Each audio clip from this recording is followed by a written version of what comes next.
नमस्कार, आपका स्वागत है। आप देख रहे हैं लाइव मीडिया और मैं हूं सुनील कुमार। अभी मैं पहुंचा हूं बिहार की राजधानी पटना में।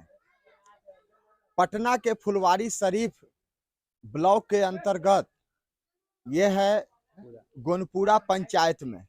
गोनपुरा पंचायत में एक लड़का है प्रेम कुमार, जो बहुजन समाज से आते हैं और नाम है उनका प्रेम कुमार मांझी। समझ सकते हैं कि मैं यहाँ पर क्यों आया हूँ। आने के पीछे वजह है कि ये लड़का जो है अमेरिका के लाफाएट कॉलेज में इनको स्कॉलरशिप मिला है। लाफाएट जो है वो इनको स्कॉलरशिप 2.5 करोड़ रुपए का दिया है। ये बाबा साहब का देन है जो इसके पॉकेट में पेन है। आप समझ सकते हैं ये जो शर्ट और पैंट पहने हुए हैं ये बाबा साहब का देन है। अगर बाबा साहब नहीं होते तो आज ये विदेश जाकर के लड़का नहीं पढ़ता प्रेम कुमार। समझ लीजिए कि आज जो बाबा साहब को लोग कहते हैं कि बाबा साहब ने मेरे लिए क्या किया, बाबा साहब पूरे भारत के लिए क्या किए। ये पूछिए, जिस पेड़ पौधा को आप काट देते हैं उस पेड़ पौधा को काटने के बाद FIR होता है, ये बाबा साहब का संविधान है। जिस मुर्गा मुर्गी को आप काट करके खा जाते हैं उस पर भी केस होता है, ये बाबा साहब का संविधान है। बाबा साहब ने इंसानों को नहीं, जानवरों को और पेड़ पौधों को जीने का अधिकार दिया है। वो बाबा साहब का कानून था, वो भारत का संविधान था जिसे पढ़ने के लिए अधिकार दिया गया है। आज देखिए ये मुसहर समाज से आते हैं जिसका नाम है बहुजन। ये देख लीजिए कि गांव से बाहर इसको बसाया जाता है। इसलिए बसाया जाता है कि तुम गांव के बाहर रहोगे, मुर्गा दारू खाओगे, मीट मछली खा करके दारू में पड़े रहोगे, तुमको कमाने धमाने से कोई मतलब नहीं है। बस चुन चान करके लाओ खाओ, अपने बच्चे को पढ़ाओ, पढ़ाई लिखाई से तुम्हें कोई मतलब नहीं है। इसलिए इसे गांव से बाहर बैठाया जाता है। लेकिन कहते हैं ना कि कीचड़ में कमल का फूल खिलता है। कहते हैं कि कीचड़ में कमल का फूल खिलता है। मैं चाहूंगा कि जरा सा इस चीज दृश्य को दिखाएं। तब ये देखिए, ये कीचड़ है, ये मोहल्ला है। ये मोहल्ला को दिखा दीजिए थोड़ा सा। ये मोहल्ला है और इस समाज से प्रेम कुमार जो है निकल करके आते हैं। इधर देखिए कीचड़ है, इधर भी देखिए। ये वो जगह है जहां पर कमल का फूल खिला है और कमल का फूल लोग कहता है कि कीचड़ में खिलता है। बहुत अच्छी बात है, बहुत अच्छी बात है कि कीचड़ में कमल का फूल खिलता है। आज मैं गर्व से कहता हूं कि बिहार का नहीं, भारत का एक दूसरा अंबेडकर आया है जो कीचड़ में कमल का फूल खिला है। 2.5 करोड़ रुपया, बहुत अच्छे जो मिडिल क्लास के लोग होंगे, VIP होंगे, VVIP होंगे, उनका भी बच्चा इनकी बराबरी नहीं कर सकता है। इसलिए मैं इन्हें दिल से धन्यवाद देता हूं कि आप जो किए हैं वो पूरे भारत के लिए, बिहार के लिए, खास करके पटना के लिए और पटना के गोनपुरा के लिए जो आपने नाम रोशन किया है उसके लिए आपको बहुत बहुत धन्यवाद जी। आपका स्वागत है हमारे चैनल में प्रेम जी। आपका धन्यवाद इसके लिए। जी बताएं, आज आपको कैसा लग रहा है यूनिवर्सिटी में जो बुलावा आया है? मुझे काफ़ी खुशी महसूस हो रही है जी कि मुझे पढ़ने का अवसर मिला है, वो भी अमेरिकन कॉलेज लफ़ायट में। जी तो मैं काफ़ी खुश हूँ कि मुझे यह अपॉर्चुनिटी मिला और इसके लिए काफ़ी मैंने मेहनत की और मेरे इसमें लोगों का काफ़ी सहयोग रहा। तो लोग आगे आकर मुझे इसमें सहयोग दिए हैं और इसमें 2 संस्था है जिसमें शोषित समाधान केंद्र स्कूल जिसके founder Shri JK Sinha sir हैं और एक दूसरी संगठन है जिसका नाम डेक्सट्रिटी ग्लोबल है जिसके फाउंडर श्री शरद विवेक सागर सर जी हैं। तो उन दोनों को मैं बहुत-बहुत धन्यवाद देना चाहूँगा क्योंकि अगर वो हमारी ज़िंदगी में नहीं आते तो शायद हम अमेरिका तक की पढ़ाई जो मेरा हुआ है वो शायद कभी मैं सोच भी नहीं सकता था। आपकी जो घर की स्थिति थी, इस बीच में आप निकल करके कमल की तरह निकले, इस पर क्या कहना चाहते हैं? अह, मैं यही कहना चाहता हूँ कि मैं काफ़ी भाग्यशाली हूँ कि मेरे माता-पिता ने काफ़ी मुझे पढ़ाया, काफ़ी मुझे अवसर दिया कि मैं वहाँ जाकर पढूँ। जब मैं 6 वर्ष का था तो मेरी माता ने मुझे एक एनजीओ में मेरी दाखिला करवाया और मैं वहाँ जाकर मैं पढ़ा प्राथमिक शिक्षा और 12वीं तक की मैंने शिक्षा ली और मैं यही कहना चाहूँगा काफ़ी संघर्षमय रही है क्योंकि मेरे यहाँ तो काफ़ी संसाधन कम है और परिस्थितियाँ भी ऐसी रही है कि मैं उसमें जीने की आप सोच भी नहीं सकते हैं किस तरह से हम लोग रहते हैं।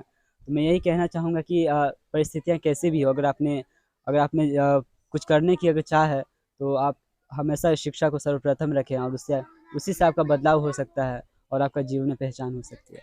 बाबा साहब ने कहा था कि एक रोटी कम खाओ और अपने बच्चे को पढ़ाओ। क्या सही बात बोला था? बिल्कुल सही वो कहे हैं क्योंकि अगर शिक्षा देंगे तो सिर्फ वो आपकी नहीं सभी के पेट भर सकते हैं। बिल्कुल। बाबा साहब ने एक बात और कही थी कि शिक्षा शिक्षा वो वो शेरनी का दूध है, जो पिएगा वो दहाड़ेगा। दहाड़ेगा। क्या आपको लग रहा है कि आपने वो दूध पी ली है और आप थोड़ा-सा एक्टिव हो गए हैं? बिल्कुल, बिल्कुल क्योंकि अगर मुझे शिक्षा नहीं मिली होती तो आज जो आप दुनिया भर में देख रहे हैं खबरों में या जो मेरी पहचान हो रही है और जिस मैं मुकाम जिस उपलब्धि पे में जो मुझे उपलब्धि मिली है, वो मुझे कभी हासिल नहीं होती। तो ये शिक्षा का ही ये मतलब कि ये असर है, उनका प्रभाव है कि मैं मुझे ये अमेरिकन यूनिवर्सिटी लफायड कॉलेज में मुझे पढ़ने का अवसर मिल रहा है। अच्छा, ये जो आपको अवसर मिला है या जो आपको छात्रवृत्ति मिले हैं, इसमें बाबा साहब का कहीं पे कोई रोल है क्या? बिल्कुल है। उन्होंने हमारे लिए संविधान बनाया और उन्होंने शिक्षा को हमारे संविधान में जगह दी कि नहीं चाहे कोई भी मतलब कि किसी कोई भी व्यक्ति किसी भी जगह से आता हो, किसी भी बैकग्राउंड से आता हो, उन्हें शिक्षा का सर्वप्रथम अधिकार होना चाहिए। और यही है कि मुझे शिक्षा का वो अधिकार मिला और यही जिसके कारण मुझे ये अवसर मिला है। अगर वो शिक्षा का अधिकार मेरे जीवन में नहीं होता तो मुझे ये अवसर कभी नहीं मिलता। जी। बाबा साहब विदेश से पढ़ कर के आए, डिग्रियाँ लेकर के आए और उन्होंने वकालत की, तो एक व्यक्ति की जान बचा दी जो भारत का कोई भी वकील कह रहा था कि इसे फांसी होने से कोई नहीं रोकेगा, लेकिन एक आदमी की उन्होंने जान बचा दी। इसलिए बाबा साहब को विदेश से पढ़ के आने के बाद हमेशा न्याय का काम किए, भारत को संविधान दिए। विदेश से आप पढ़ कर के आएँगे तो क्या भारत के लिए या बिहार के लिए, पटना के लिए क्या करेंगे? मैं सबसे पहले यही कहना चाहूँगा मैं जब विदेश से पढ़ कर आऊँगा, तो मैं अपने समाज, अपने समुदाय के बच्चों को मैं वो शिक्षा देने की मैं पूर्ण कोशिश करूँगा। क्योंकि मैं चाहता हूँ कि मेरे समाज को अभी बहुत उत्थान करना बाकी है और अगर मैं अपने समाज को भी उत्थान करूँगा तो ज़ाहिर-सी बात है, हमारा राज्य भी अच्छा होगा और हमारा देश भी अच्छा ही होगा। जी, बिल्कुल। बिल्कुल। अच्छा, ये बताइए कि आप जो कॉलेज से पढ़े, ये फाइनल हो गया होगा? हाँ जी। फाइनल हो गया है? जी। अच्छा, तो अब वहाँ जाकर के कौन-सी तैयारी कर रहे हैं? मैं वहाँ जाकर मैकेनिकल इंजीनियरिंग पढ़ूँगा, साथ में इंटरनेशनल अफ़ेयर्स भी पढ़ूँगा। जी। अच्छा, मैकेनिकल इंजीनियरिंग पढ़ेंगे? और इंटरनेशनल अफ़ेयर्स।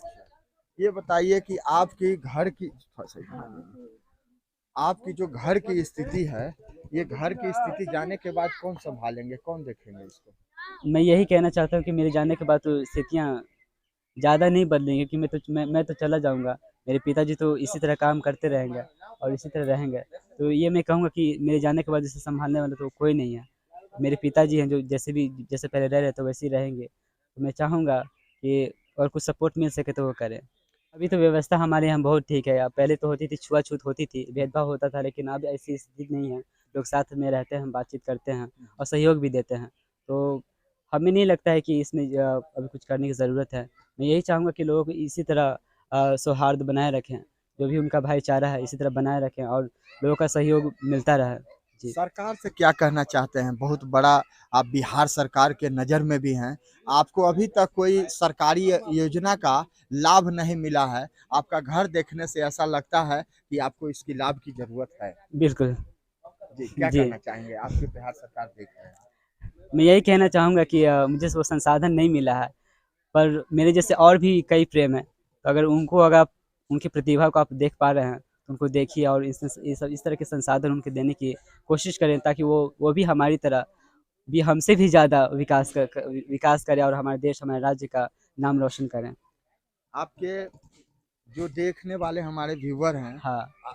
उनके माता-पिता और उनके बच्चों के लिए क्या संदेश देना चाहते हैं? किस तरह से वो बच्चे को शिक्षा दें, पढ़ाएँ कि आपके तरह वो भी बने? मैं यही कहना चाहूँगा मैं कोई बड़ा इंसान तो नहीं हुआ हूँ, लेकिन ये इसमें संदेश देने भी नहीं मैं वो नहीं दे सकता। लेकिन मैं यही कहना चाहूँगा कि अपने बच्चों को शिक्षा का सर्वप्रथम अधिकार दें और उन्हें मतलब कि आप थोड़ा कम खाएँ लेकिन अपने अपने बच्चों को पढ़ाएँ। क्योंकि अगर आप देते हैं तो सबसे बड़ा धन है और इससे बड़ा धन कोई हो मतलब कुछ हो नहीं सकता। तो मैं यही कहना चाहूँगा कि शिक्षा अपने बच्चों को दें, चाहे कैसी भी परिस्थितियाँ हों। जी। क्या नाम हुआ आपका? मेरा नाम प्रेम कुमार हुआ। प्रेम कुमार हुआ। हाँ। कब आप जा रहे हैं अमेरिका? मैं संभवतः अगस्त में जाऊँगा। अगस्त में हाँ। जाएँगे। चलिए, हमसे बात करने के लिए बहुत-बहुत आपका धन्यवाद। बहुत-बहुत बहुत-बहुत धन्यवाद। धन्यवाद आप सभी का।